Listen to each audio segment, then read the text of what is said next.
দর্শক, এই মুহূর্তে আমরা জানবো নাদিয়া ফার্নিচারের সৌজন্যে আন্তর্জাতিক বাণিজ্য মেলার খবর মেলায় মেলায়।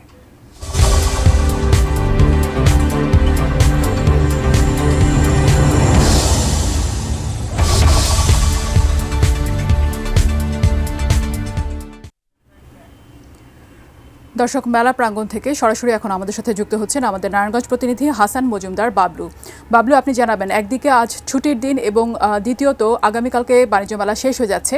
এই দুটো পরিস্থিতি মাথায় রেখে এই মুহূর্তে বাণিজ্য মেলায় আপনি কেমন ভিড় দেখছেন? সাধারণ মানুষ কোন ধরনের জিনিসপত্র বেশি কেনাকাটা করছে? আগ্রহ কোন দিকে দেখছেন?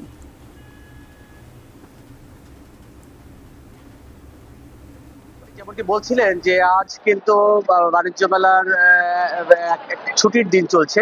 আগামীকাল কিন্তু বাণিজ্য মেলার শেষ দিন, যার কারণে কিন্তু বাণিজ্য মেলায় ক্রেতা দর্শনার্থীদের আমরা সকাল থেকে ভিড় দেখেছি এবং সন্ধ্যার পর থেকে কিন্তু প্রচুর ভিড় আমরা দেখেছি। আমরা এই মুহূর্তে রয়েছি বাণিজ্য মেলার যে ফার্নিচারের যে প্যাভিলিয়ন রয়েছে নাদিয়া ফার্নিচার লিমিটেডের, এই স্টলে রয়েছে। আমরা একটু কথা বলতে চাই যে মেলা উপলক্ষে আসলে তারা কি আমরা একটু কথা বলতে চাই যে আসলে মেলা উপলক্ষে আপনাদের যে অফারগুলো রয়েছে এবং শেষ মুহূর্তে যে অফার রয়েছে সেই সম্পর্কে আমরা একটু জানতে চাইবো।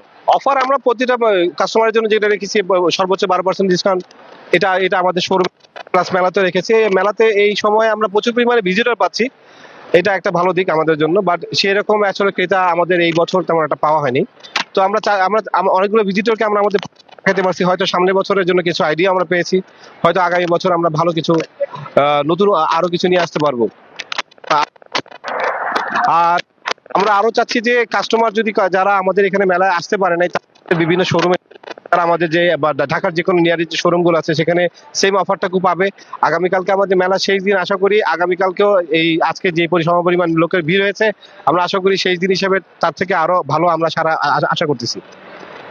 ধন্যবাদ আপনাকে। আসলে আপনি শুনলেন যে উনি যে বিষয়টি বললো যে হয়তো আগামীকালকে শেষ দিন রয়েছে এবং শেষ দিনে হয়তো ক্রেতা দর্শনার্থীদের প্রচন্ড ভিড় থাকবে এবং তাদের যেই প্রত্যাশা সেই প্রত্যাশা পূরণ হবে বলে আমাদেরকে জানিয়েছেন। তো এই ছিল আসলে বাণিজ্য মেলা থেকে আমার কাছে সব শেষ।